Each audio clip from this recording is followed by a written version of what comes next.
شاهین جمشیدپور و فریبرز خاتمی. تنظیم فریبرز.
چشمای گریون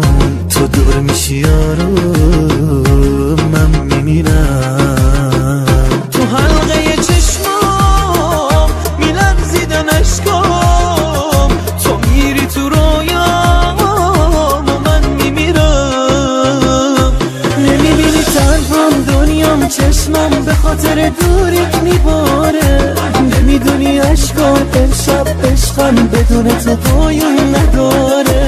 نمیبینی تنهام دنیام قلبم واسه نگاهت بیقراره نمیدونی عشقم رویام دنیام بدون تو آروم نداره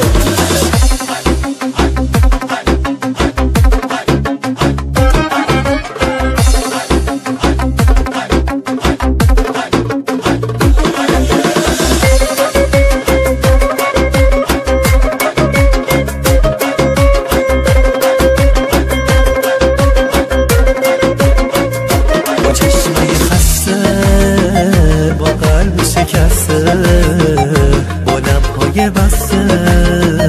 به یاد تو با چشمای گریون نگاه پریشون تو نیستی و آروم دارم میمیرم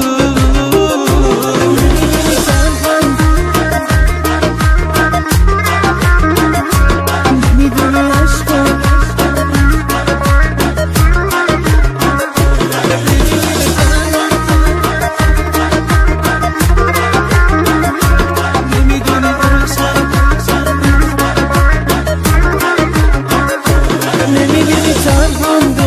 چشمم به خاطر دوریت میباره نمیدونی عشقم رویام دنیام بدون تو آروم نداره نمیبینی تنهام دنیام قلبم واسه نگاهت بیقراره نمیدونی عشقم امشب عشقم بدون تو پایون نداره